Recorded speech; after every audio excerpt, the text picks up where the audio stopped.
You are now listening to Testimonies with Terry.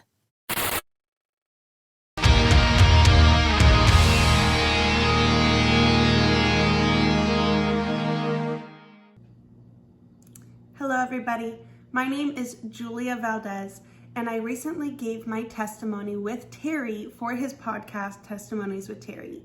And a lot of people had questions, they had follow-up questions.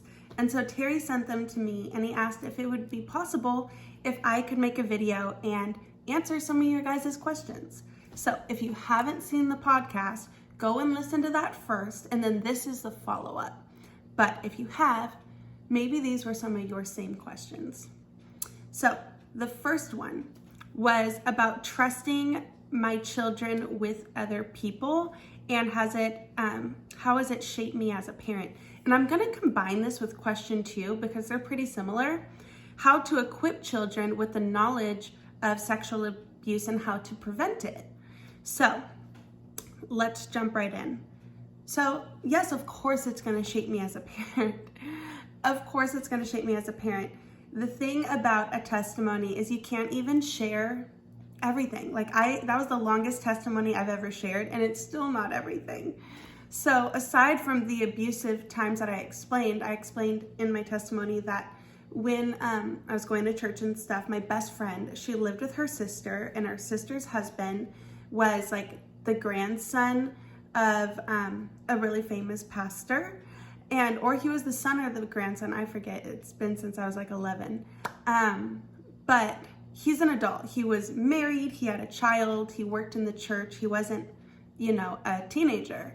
That he sexually abused me, and from my knowledge, a couple other girls a little bit. I don't know how far he went with other people, but I do know it wasn't just me. So that's unfortunate.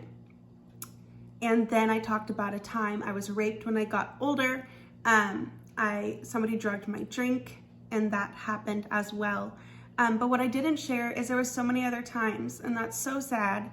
But when I was like in elementary school, I think it was, elementary school, like there was an older kid that just took me behind some trees and wanted to look at me.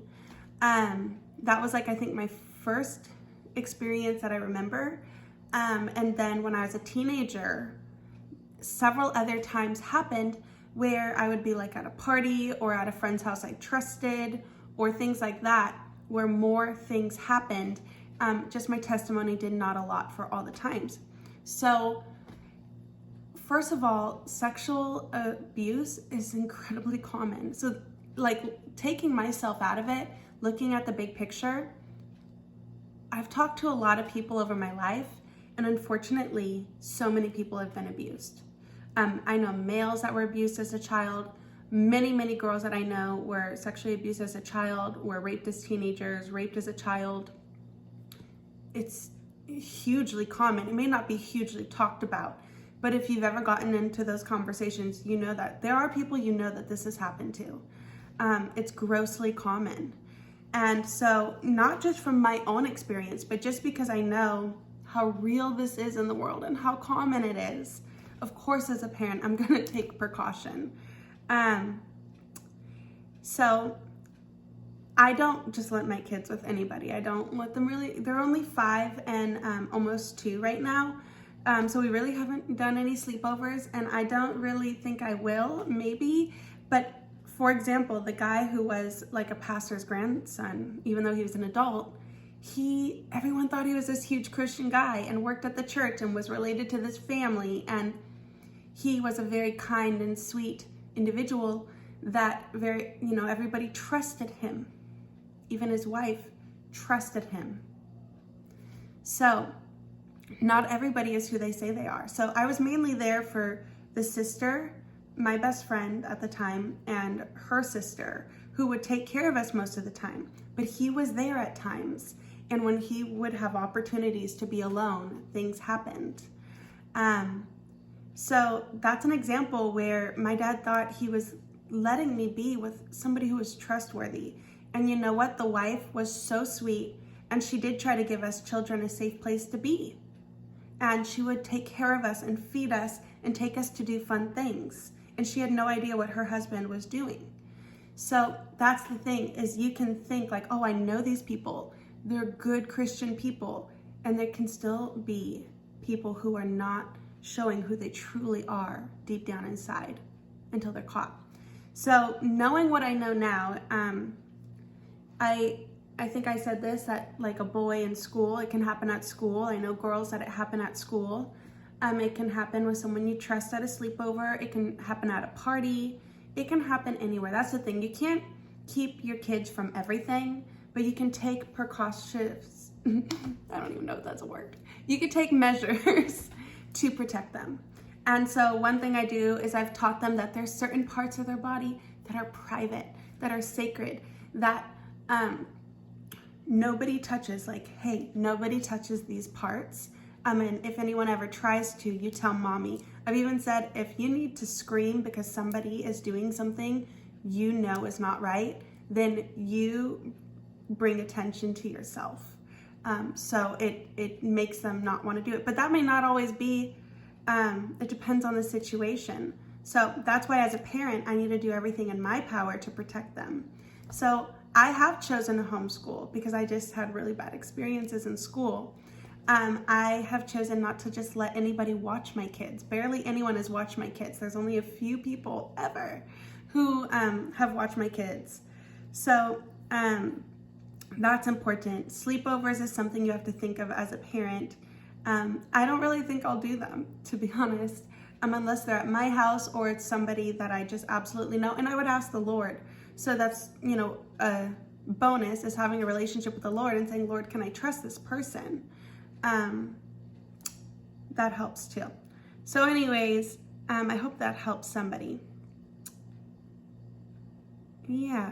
So anyways, the next question, in my testimony, if you didn't know, I came out of the New Age movement. I was involved in the NewAge stuff, was a yoga instructor, and believed a lot of those things, right? So somebody asked, what was it like transitioning from New Age? Did I have a clean break, or did people try to get me back in and stuff? And I would say it was absolutely a clean break, thank God. So I was researching and learning and praying and seeking for a little while. And when I knew that what I was doing was wrong, I quit. I just, especially when I found out like yoga was not good, I just never went back. I called my, the yoga instructor, the guy who owned the building and like manager, that guy. So I called him and I said I would not be coming anymore.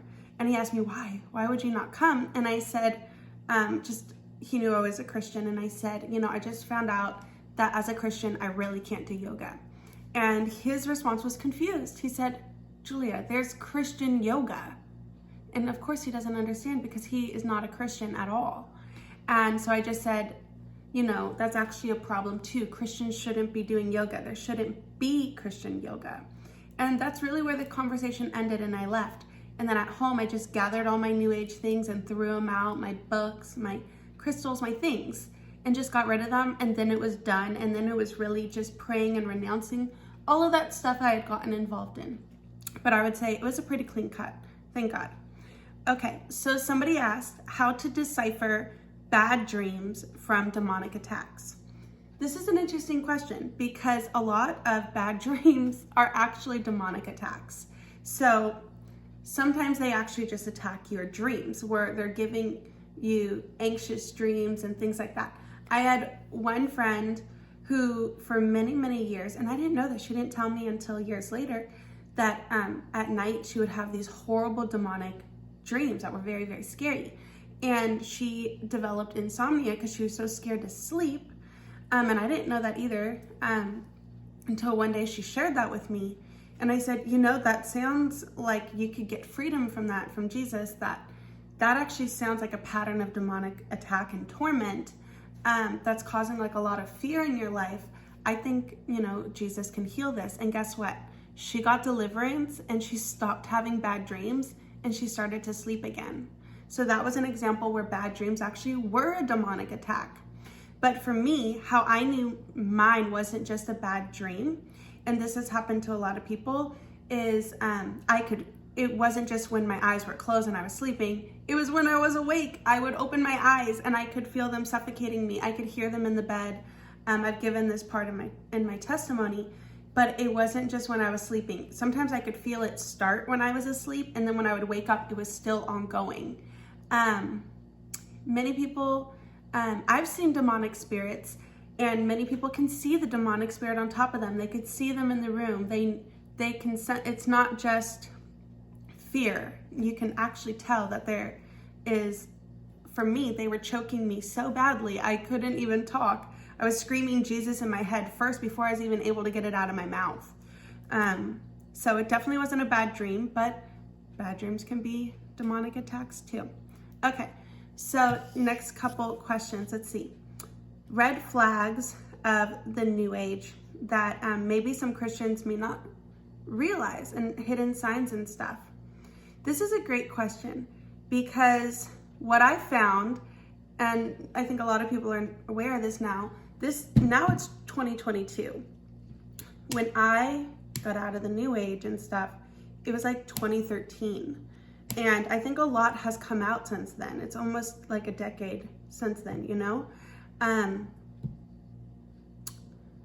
Because it was right around the time I became a Christian that I realized this stuff was bad, because that was mainly the stuff I was doing before I served Jesus. But what I found was very interesting, and it's something I talk about a lot today, is that New Age has totally creeped into the church in a lot of places. How many people, they scroll through Instagram or they see Instagram, and there's so many people that are like, Jesus first, and here's my, zodiac sign. And most people think that's like totally innocent, and they don't realize that that's a huge part of the New Age, is zodiac signs and reading charts and a lot of that stuff. It is mixed in. Like that guy saying there's Christian yoga. I can tell you, I have seen churches. I had gone to a church that at one time they had some Christian yoga right after I got out of Christian yoga. And I was like, oh no. So that's the thing, is many Christians have not been made aware that certain things we're not supposed to do, because they're serving other gods, they're connecting to demon, they're using demon power, things like that. So some people may think like little games that their kids are playing, like the Ouija board, is just a game, and it's like so innocent and it's not a big deal, when really it actually does connect to demonic spirits. It's basically telling the demons, I want to contact you, I'm in agreement with you, and it gives them an open door to enter you. And you may even think it's just a game, and you may not even experience anything while playing that game, because the demons come in very stealth and at times. Sometimes people actually have experiences while playing the Ouija board, but that's a game. Now, some people may be like, oh, I know the Ouija board's bad, I would never do that. But there's so many other things, like the astrology I talked about. I remember I used to be on some mom groups on Facebook, because I'm a mom, and I remember this one lady who clearly on her page, she was a Christian, right? Or maybe it was even a Christian mom's page. I can't remember. But she asked, like she had a relative that recently died. And so she went on and she asked, does anyone know a good medium it was in the county I was in Orange County. They're like, does anyone know a good medium in Orange County? My blank just passed and I really want to get in contact with them. And hundreds of people commented. This was a really popular moms group. And there was only like 1 or 2 negative comments, if that. And all the other comments were, oh my gosh, you have to do it. I met with this medium and blah, blah, blah. Or so many people had connections to medium. Oh, try this lady, try this guy. This person's super legit. This person told me all about my mom. And I actually know Christians who, while they were Christian, they went and sought mediums. This is so clear in scripture. We are not to consult mediums. Mediums are not contacting dead relatives. Mediums have opened them up. Some mediums were born with demonic spirits of, let me give an example, sorry. In Acts 16:16, Paul encounters a slave girl who has a spirit of divination, who brought her masters much, They brought their masters much money. It says she earned them a lot of money by telling people's futures, fortune telling. That's very popular. There's lots of testimonies of this in the scriptures talking about mediums.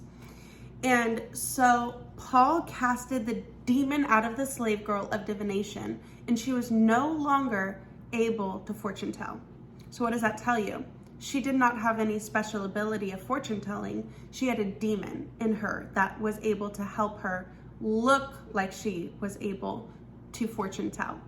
So that's Acts 16:16, I believe. Please go read it. It is direct evidence that mediums are doing everything by demonic power. So let me explain this. How does that work? How does a medium having a demon tell you the future or contact your dead relative? So you may have what's called a familiar spirit, a spirit that is, basically followed your bloodline, understands who you are, thinks about you, things like that. Satan's kingdom is actually a lot more organized than people think, and they actually know you really well, because that's how they know how to attack you. They know, oh, these are her patterns. These are the things she easily falls into. He easily falls into. He has, a tendency to have lust, so let's go after with lust. So most people have these spirits that are called familiar spirits that are aware of things about you, right? And so you come, and this medium and their demon, this demon communicates with this demon. And this demon tells this demon some facts about you, or maybe you're asking about your grandmother. This demon says, oh yeah, her grandmother always wore blue, smelled like roses, and had a red couch she loved to sit on. Some really random facts that nobody could know. And so this demon tells this medium all that information. Then that medium tells you that, and you're hooked. You're like, oh my gosh, they're so accurate. They know the future. They're really talking to my grandmother. And then this demon can come up with anything. Oh yeah, your grandmother says she's at peace and she loves you. So she tells you, and at that point you believe anything else they say, because they told you a couple unique facts about you that nobody else can know. That's one of the ways they do it. And then they can just tell you future stuff. They just throw stuff out there and you'll believe it. And a lot of it's curses. Sometimes they're actually cursing you. Like, oh, you better watch out. You're going to get in an accident. And then you get in an accident because they're cursing you, and you came into agreement with it. And you actually come into agreement with that medium's demons. And sometimes those demons enter you, or you get spirits of witchcraft, because seeking psychics and medium is witchcraft. It is using the power of darkness to operate power, right? It's a lesser power, but there is some power there. So now you've come into agreement with witchcraft, and what they like to do is bring in more troubles in your life. So you become addicted to coming back and coming back and coming back to this medium for help. So they make it look like they help you in an area, and then they totally trash your life. I went on a really long tangent there. I didn't mean to do that. But there's a lot of red flags. There's a lot of things that we should not get involved in as Christians. The secret, for example, or the law of attraction, people know that. And it sounds really similar to the Bible, ask, believe, receive. In Jesus' name though, but what they do is they remove Jesus from it. And you're actually calling on the universe and this thing and that thing. And you're not actually asking Father God for anything. So it's a lot about self. So what they do is they take some spiritual truths and they make it their own. But the problem is you're connecting once again often with demonic spirits, and you're trusting in things that are not God. And if you actually look into it, the people who taught the secret, if you look into their backgrounds and where they got information, a lot of these people that they learn this from, it's the secret knowledge that's been passed down. If you look into it, these people are super new age, a lot of times into witchcraft, a lot of times into secretive stuff. And why is that? They just slapped a new name on it in this generation. Oh, it's the law of attraction. Oh, it's just this. But really, the sources of this information are demonic. So there may be some truth there, but they manipulate it where it's wrong, where you're no longer, it's not about you and God anymore. It's about self. And that is an issue. So, red flags, they're everywhere. The thing is, we need discernment to understand that we can't be involved. We're not supposed to love the world. It says, if the love of the world is in you, the love of the Father is not there. And a lot of times people become in love with the world, or they trust the things in the world. So it really should also start in the churches. The churches should be teaching what stuff we shouldn't be coming into agreement with because it's demonic. And 2, you have to be in your word. You have to deeply be in your word, because there's a lot of verses about how we should not seek mediums. Saul, who was king of Israel, sought a medium and was like cut off from God. He was already having issues with God and cut off, but after the medium thing, it was done. He was not supposed to contact a medium. So basically what's happening is all this stuff is sneaking into the church. Crystals, people thinking those are just innocent. They don't realize a lot of those crystals are coming from places where they're doing witchcraft, or they're praying over them, but they're not praying Jesus over them. It's praying other stuff. Crystals, don't do zodiac, don't go to psychics, don't get your cards read. There's a lot of people in the Catholic religion who also do like Santeria and like worship of the saints. It's not worshiping saints, they're worshiping demons. Reading your cards and things like that are demonic. They're using demonic abilities to read your cards. So the thing is, if you're not in your word, you're not going to be able to discern what is of God and what is not of God, what is deception and what is not deception. Ultimately, it's Satan trying to entrap people and steal them away from God, or at least get them bound up in bondage. So you have to be aware. 1, be in your word. 2, seek out the knowledge yourself. If your church isn't teaching this stuff, then seek it out yourself. That's what I had to do. But there are a lot of red flags. And unfortunately, there's a lot of witchcraft in this generation. Movies. There's tons of movies with witchcraft that are very popular. And people think it's harmless. A lot of this stuff is not harmless. Demons don't care. They don't care if you just think, oh, it's just a movie. Oh, it's just a game. Oh, it's just a crystal. Oh, it's just no big deal seeing the psychic. I just wanted to talk to my grandma. Whatever. Demons don't care. They're looking for any opportunity to attack you or oppress you or whatever. So you need to be mindful and know that they don't care if you think it's innocent. They know it's not. And we should know it's not if we were in our word. So there's that. Okay. Last question. I feel like I'm already going too long on this. Hopefully. He didn't give me a time frame. Anyways, the last oh no, I have 2 more questions. Why is yoga bad? This is a really common question, and that's because yoga today is so popular. You got yoga pants, you got yoga in the church, you got yoga on like every 3rd corner. I don't know. It's pretty common. You have yoga classes on YouTube, you have yoga for kids, you have yoga at school. I mean, it's everywhere. It's become so Americanized and so popular. But what are the roots of it? That's what matters, is the roots of it. Yoga itself means to yoke. And when I was in yoga training, they taught that it's to yoke to God. And they said, oh, you could just yoke to your God. But no, you can't, because you're coming into a demonic practice. And it's actually each position. In Hinduism, yoga was a spiritual practice and a way of worshiping their many, many, many gods. And so you would do all these positions, and they weren't stretches. They were worship positions. I mean, technically it is stretches, but they're worship positions.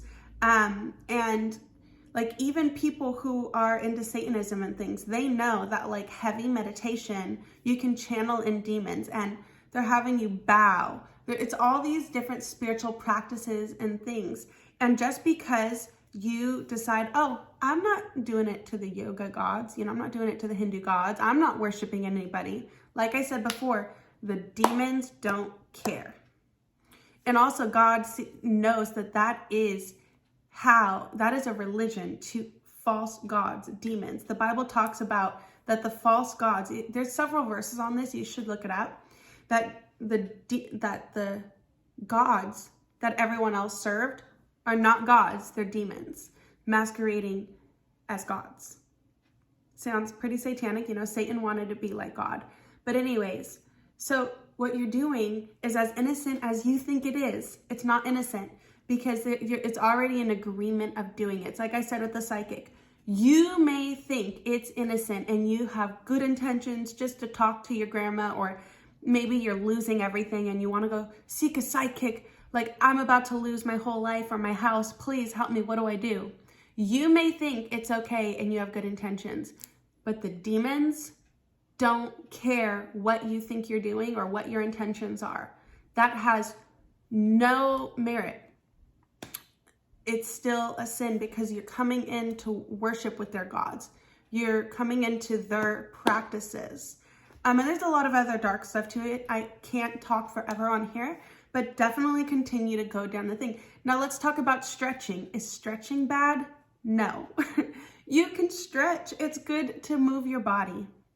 I do simple stretches. I just make sure whatever video or whatever I'm doing is not yoga. I just try to separate myself from the yoga part, and I find just traditional stretching videos, or I just do my own stretches and not actually come into agreement with the class. Because you got to understand, it's like coming to a psychic. When you go into the yoga studio, that studio has already come into agreement with those demons.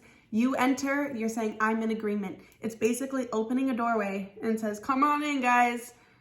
Come on into my life. And you don't understand. You think you're doing a practice to help yourself. Most people do yoga for good intentions to help themselves.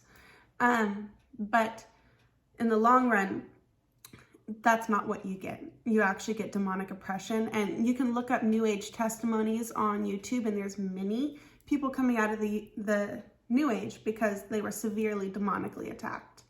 And some of them even knew, like, the deeper parts of New Age are getting into channeling spirits, but they think they're channeling good spirits. They think they're channeling like aliens, or which are not good, but they think aliens are good, or angels, or Jesus, or whatever. And they're actually channeling demons that are masquerading as angels of light. And then they have to go through deliverance because they have let all these demons in, not knowing that they were demonic spirits. So anyways, that seems like a lot of questions. I had one last question. Did I ever like meet my sisters when I got older? I did. So we were separated as children and we got to meet when we got older and, you know, have some holidays, have some things. We're all really busy now. One lives in Georgia. One's a nurse, things like that. So we don't get to see and talk to each other as much as, you know, the perfect situation, but I'm grateful to have met my sisters. And I'm grateful they're okay today. So thank you guys for listening to my testimony and my answers. Have a blessed day.